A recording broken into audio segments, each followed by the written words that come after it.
tuning in to another episode of the Berardo Podcast. I'm your host, Tony Berardo. Each episode, I focus on giving you fun, entertaining content on health, happiness, positivity, and anything else that's important to us humans. If you haven't already, you can follow me on Instagram at the Berardo, and don't forget to subscribe to the show by visiting theberardo.com/thepodcast, or just click that little subscribe button wherever you're listening to the podcast. Thanks again, and enjoy the episode.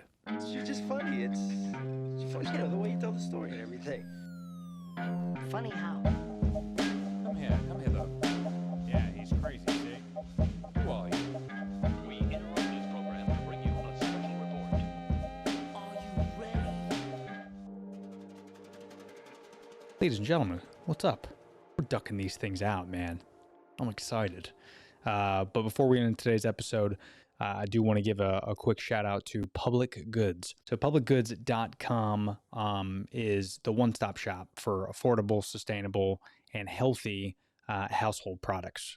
Everything from home living like candles and even personal care like soap, shampoos, and essential oils, all the way down to your daily pantry staples. So all the stuff you normally get anyway, it's going to be all in one spot at publicgoods.com. Public Goods searches the globe to find clean, healthy, eco-friendly, and innovative products, just like their sulfate-free shampoo, organic pesto sauce, which is one of my favorites, even their tree-free paper products. So you weird COVID people out there, if you're trying to go to Walmart to buy toilet paper, just get it Public Goods. Amongst many, many things, my personal favorite product is their trail mix and some of their sweet and spicy pecans. I use these as like little snacks in between meals, but they just have some unbelievable food. Lately, because it's been a little chilly here in Florida, we've even used their marshmallows. So unlike those little mini marshmallows you put in hot cocoa, we've actually been using hot cocoa and then putting in these marshmallows. They're vanilla bean marshmallows. They're so good. We'll put them right in the hot cocoa and they melt. It's awesome. They use a membership model to keep the cost low, and they pass on the savings to us as consumers. Best of all, you can actually make your first purchase with no obligation. Just go to publicgoods.com, use the code TonyPGA. You're going to get a discount. Thank you, Public Goods. Okay. Oof, gang. Yikes. It's been a year, huh? 2020? Holy mackerel. Where to begin? There's a ton that's happened, obviously in 2020. Myself, my family, we've been fine, personally, even though it's been obviously a crazy year. I'd probably say the biggest impact on us as a family is my father-in-law has been in the VA hospital for quite some time. And, it's unfortunate that we can't physically see him. They're taking all the right precautions and they're doing what they got to do from a hospital standpoint. So you can't really hate on them for it. But, I feel bad for, people that have, had to witness a lot of their time through glass or via FaceTime, and they can't physically see their older family members in these hospitals. And, in our case, it's a place out in Lake Nona, VA hospital. But it's been kind of crazy dealing with that. But aside from that, not a whole lot's changed for us. We're kind of lucky. We're homebodies anyway. So we haven't really been affected, I think, like most people with COVID.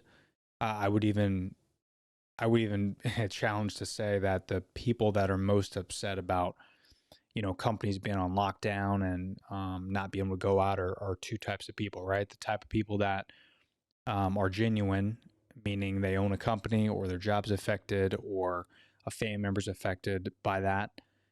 But then the other people, which are on the wrong side, I think, of the playing field here, and those are the folks that you just want to go out because they want to get wasted and they want to party till 2 a.m. and they want to be in big crowds. And this is coming from a guy that my whole life is events, right? So marketing 101 is have a message and get it out to as many people as possible. And it's been tough for me to do my job. I've been trying to do my part to be innovative and creative and work with my company to really make sure we're still giving 110% every day. And I think we've accomplished that. But I think a lot of people are upset for selfish reasons, and that's what we got to be careful of.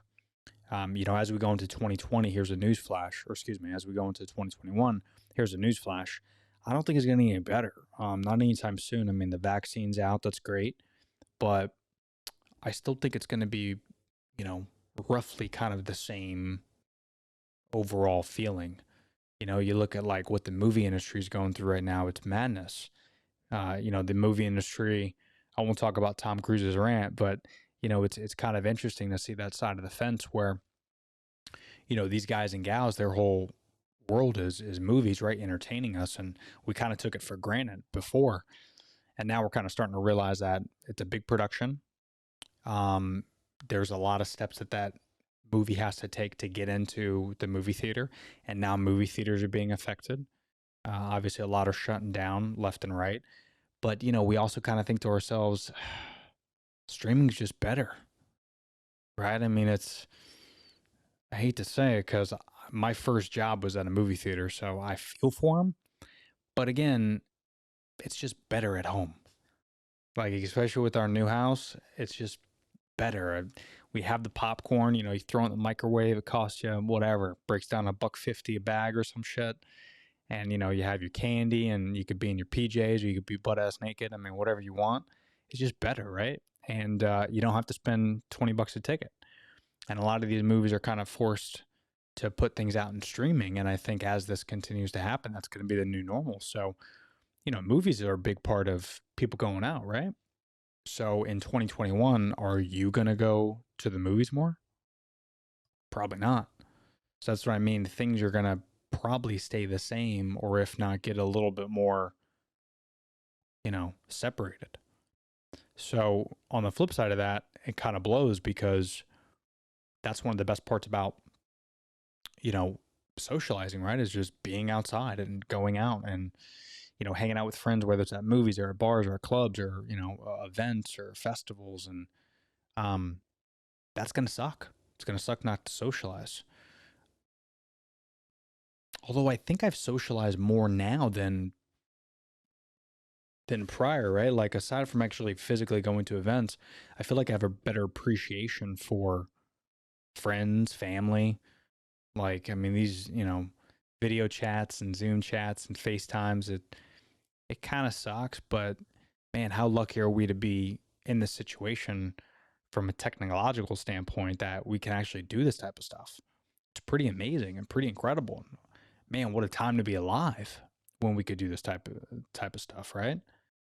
Or, you know, can you imagine me stuck in this pandemic like in the 1920s? You know, oof, you wouldn't be able to do shit, right? You got to stay at home and can't do nothing. There was no streaming.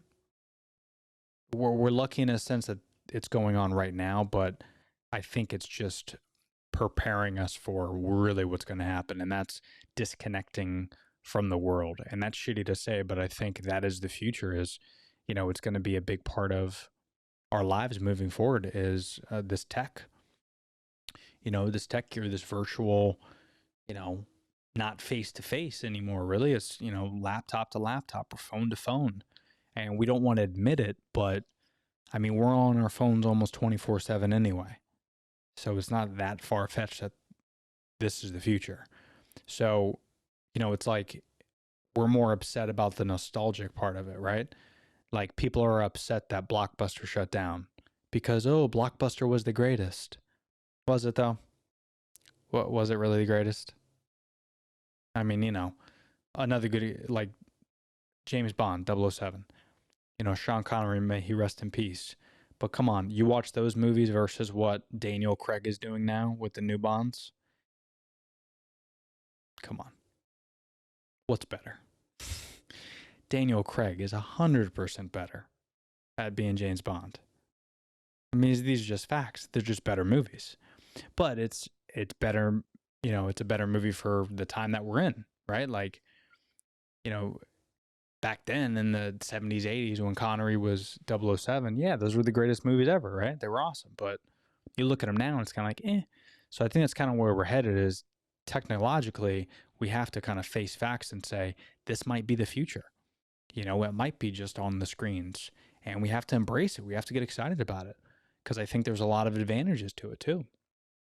So we just kind of have to take the good with the good and the bad with the bad. And, you know, more often than not, I think sometimes we focus on the bad and we like to point fingers and we like to blame and we like to say, you know, hey, this sucks and that sucks. And it all does, but this is just a part of evolution, right? We're ever changing. I just think this COVID thing kind of hit us and we weren't expecting it. But, you know, you look at like when the radio came out, right? When radio first came out, it was the greatest thing ever. And then TV came out and people stopped listening to the radio. So all those people that were on the radio and that was their job, they got laid off, and, you know, the radio stations had to shut down. And that's just, you know, it sucks. It's part of capitalism where those radio stations got shut down because people weren't going to listen to them. And then TV stations, you know, became a thing. And now it's streaming. And so TV stations and CNN and Fox and all these news stations are going to be fucking, you know, probably irrelevant here soon. Same thing with newspaper. I mean, there's 1,000 examples of, you know, how we've innovated as a species. And I think COVID has just kind of sped up that process. It's not an exciting thing to admit, but I think it is bound to happen either way. You know, now we're kind of stuck in this mode to where we're not going to want to go out more because there's just way too much shit going on at home that's better. You know, it's just a fact. I mean, think about it. Look at us just in the past couple years. It's kind of wild when you think about it, where we thought Redbox, you remember like Redbox, like 5-6 years ago, when Blockbuster shut down and Redbox was the thing, everyone was like, yeah, I'm going to Redbox. It's better than Blockbuster. Blah. And then even that was too much for us to go outside.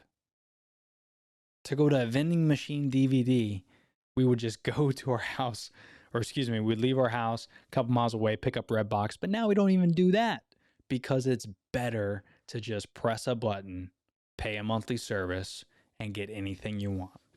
It's crazy, man.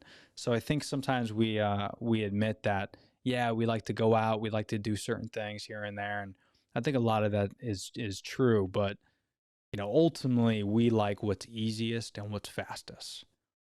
And right now, what's easiest and fastest is virtual, right? It might not be that effective right now, but I think that's because we don't understand it yet. You know, it's so new. We're getting pushed into being at home more and streaming more, not going out, not getting used to it. So I think we're getting forced into it, and it scares us a little bit. It scares me too. But I think eventually we'll kind of, in the next, you know, 12 to 24 months, I think we'll kind of figure this thing out. And we'll just have to admit it, that this is the future. This is the wave that we're living in right now. And maybe 5-10 years from now, it might be different, for better or for worse. But I just don't think we need to focus too much on the shitty things about 2020, meaning, yeah, movie theaters got shut down and festivals got shut down and this. And I think we need to focus on, okay, this is where we're at, 2021. How can we make this better? What can we do? As I'm speaking through this, it's reminding me of like New Year's resolutions, right? Because we're getting close to the end of the year. We're just a few days away. And I've been talking to a couple friends here and there, and they're talking about, yeah, you know, in 2021, you know, because 2020 was so shitty, 2021 is, I'm going to do this for my New Year's resolution. And I'm just like, but dude, we're in December. Why don't you just start it today? No, like 2021, man, like COVID free. We're going to start fresh. New year, new me. Yeah. And I'm like, okay. Why don't you just start it now? Like, why do you have to make it a thing, a resolution? Because let's be honest with ourselves. Come on, folks. Resolutions, come on. You don't do them. You don't stick through them. Here should be the rest of your year, or excuse me, here should be the rest of your life resolution, is just be better than you were yesterday. Be better than you were yesterday. That's it. That's all you have to do. Don't worry about resolutions. Don't worry about, you know, losing weight here, losing weight there. Just be healthy. Don't worry about being more active or, you know, doing this hobby. Just do it. Just do it. Goals are great. Don't get me wrong. You want goals. You want a finish line if you're running a marathon. That's not what we're talking about. Because I don't really think there's a goal in life either. Like, there's never a finish line. I mean, think about it. If you're 90, what would you want to say on your deathbed that you accomplished? It wouldn't be one specific thing. It wouldn't be a certain weight or a certain amount of success or a certain amount of money in the bank account. When you get old and when you're in your last leg, you're not worried about that type of stuff. So you need to live for the now and you need to focus on today. You don't need to be focusing on, at least in my opinion, don't focus on resolutions. Just focus on being better than what you were yesterday. Because I'm always fortunate when I wake up every single day if I know for sure that yesterday was awesome and today's going to be better than yesterday, but tomorrow's going to be the best. So if I can think about that every single day, yesterday was good, today's going to be great, tomorrow's going to be the best. If I can go into every day with that attitude, that mentality, then I'm good. I'm happy. Because that's all you can do, man. I don't think there's a right or wrong to do anything. Well, excuse me, let me rephrase. When it comes to like, what you want, there's no necessarily right or wrong, right? Because it's what you want. Of course, there's a right or wrong because, you don't want to hurt people and, treat your family bad and all that stuff. But no, what I'm saying is, there's no right or wrong for what you want to accomplish every day. Like there should be certain goals and things that you have in mind, but if you could just beat yourself every day, I think that's where the magic is. I don't know. I'm just trying to prepare myself for, what the future holds. And again, I always bring this back to 2020, right? Because that's what we're talking about. It's the end of the year. Hopefully this was a wake-up call for us. Where was 2020 your year? Because I think 2020 was my year from like a personal standpoint. I think 2020 might be my best year since I've been alive. Yes, COVID was horrible, but you can only control what you can control, right? You shouldn't be upset about things you can't control. So I can't control what happens with COVID, and I say that because am I going to get COVID? Well, I'm going to do everything I can to prevent it. But if I get it, it is what it is. But if you get it and you're not doing everything you can to prevent negative outcomes, personally, work related, all that jazz, people that have had a bad year for COVID, you got to feel bad for them. But if you contracted COVID and you're unhealthy, like I was talking to somebody that's a friend of a friend, he or she, I'm not going to name drop, but they were actually telling me that they contracted COVID back in November. They were fine for, a few days and then they started getting the flu and the basic symptoms, couldn't taste, couldn't smell, things like that. Then things started getting normal. And now here we are at the end of December and this individual still has symptoms. Hard to breathe now. It's getting worse. But, unfortunately, this individual is a little bit heavier, definitely heavier than what they should be, according to the doctor. And I think that has a lot to do with it. So if I'm that person, then it's kind of a wake-up call for me. So it's not that COVID sucked or 2020 sucked. It's like you suck. Like you're not taking care of yourself. This is why you got COVID. Now, are there people that are healthy that got COVID? Yeah, absolutely. I mean, I know somebody that actually got COVID and they passed away from it. It was a friend's father that passed away and he was extremely healthy. So of course there's situations like that, just like healthy people get cancer. People that don't smoke have gotten lung cancer before. It happens all the time. My question is though, what are you doing every day to prepare yourself to not be in that bracket of small percentage of people, right? How are you preparing yourself mentally and physically? Physically more important when we talk about viruses and diseases, because here's a newsflash. COVID is not going to be the last virus or pandemic we get. It wasn't the first. It sure as shit ain't going to be the last. So how are you preparing for the next one? That's what I would say, right? Like I'm in the real estate game and the houses and properties that I have, I prepare myself for a crash. I know what's going on. I prepare myself for if the AC breaks down or I need to replace the roof or something like that. So I'm always preparing for the worst. You can expect the best all you want. But if you expect the best and pretend like your life is going to be fine, you are going to be extremely disappointed because life is hard. It's a challenge. It's throwing us curveballs left and right. And you're not in control of a lot of stuff. You're only in control of how you react to things. So how are you controlling this situation? Is your life in order? Are you prepared financially for the next pandemic? Are you prepared, physically for the next pandemic? More importantly, are you prepared for 2021?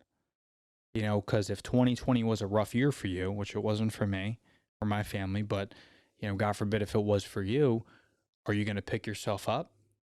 And are you going to say, hey, this is what I want to do in 2021? And are you going to go after it today, not January 1st? Don't write that shit on a sheet of paper and say, oh, this is my New Year's resolution. I can't wait to accomplish it in a couple weeks. That's when I'm going to start it. That's when I'm going to start my New Year's resolution. No, start that shit today. And every single day, try to beat yourself. Try to be better. Because 2021 is going to be a great year for me. Because this past year was a good year for me. 2022 is going to be a great year. 2023 and so on and so forth.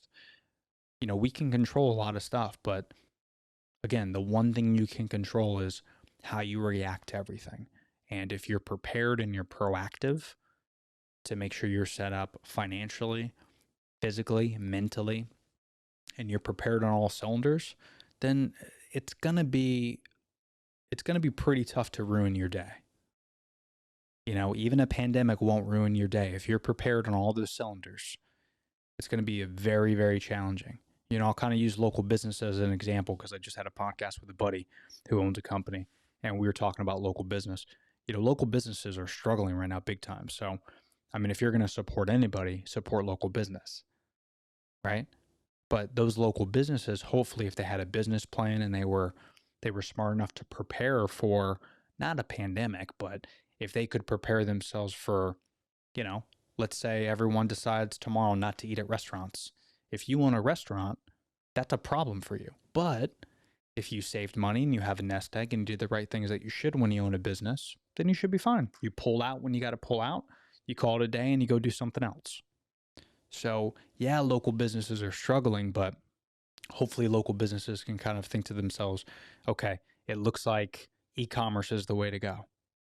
Like if I own a restaurant and let's say another pandemic happens next week, and for the rest of the year, we're going to have to go on lockdown again. Let's just say it happens and you're at 40% capacity. You better get really good at delivering food. Because if you can't have people there, like if you can't have guests inside your restaurant, get really good at delivering. Maybe hire more people to deliver. Maybe join places like Grubhub and Uber Eats and things that you haven't done before. So I think that type of stuff is what we're talking about, right? You have to be prepared mentally. And that's what it's all about. Is, yeah, 2020 sucked, but I think we need to get out of the habit of saying that. It only sucked if you made it suck. You got to be responsible and you got to prepare yourself for the next wave of bullshit. You might get divorced. You might lose your business. Someone might, steal from you. A family member might pass away. Like life's going to throw us curveballs, but you just got to prepare yourself. You got to take this shit seriously if you want to have a good life. But if you don't really care and you're just going to kind of wing it, hey man, more power to you. I can't live like that, but do what you do. But don't bitch and complain that you had a rough year if you're not going to take this life thing seriously. I just recently started taking this life thing seriously. The last, 6, 7, 8 years. I'm more regretful that I didn't do it earlier, but I'm excited because I have a very, very hopefully happy and healthy future ahead of me. So I think you guys can too, but it just won't happen. Winning the lottery won't happen.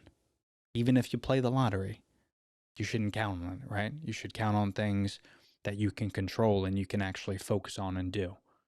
And that's how I want to end the year strong in 2020. And I'm going to have an even bigger 2021. And I hope you guys are too. I hope you have a plan set up. Let's not post about it. Your New Year's resolutions are great. But again, you should only have a New Year's resolution on New Year's Day, January 1st. What's that resolution for that day? And then January 2nd, have another resolution. January 3rd, have another resolution. Every day you should focus on something and be better than you were yesterday. That's going to be my goal, and that's what I'm focusing on. The rest of my life is going to kick ass. And I hope yours is too. So with that, I give thanks to everybody listening. I give thanks to my subscribers, the sponsors, the supporters of the podcast. I give thanks to all of you. Cannot thank you enough. I will continue to try and put out hopefully good content for you. Hopefully you're enjoying it. If you are, share with some friends, share with some family, subscribe to the podcast if you haven't already. But without you guys, I wasn't able to do all this. I mean, if you're watching this thing on YouTube now, I'm like, I got the studio, I got, sound pads, I got lights, I got new cameras, like, all this stuff happened because of you guys listening. So I can't thank you enough. It's been a great year for me. It's going to be a great year for you. Let's begin our 2021 strong, and let's just take care of each other and be safe, be happy, be healthy. Happy New Year. Peace.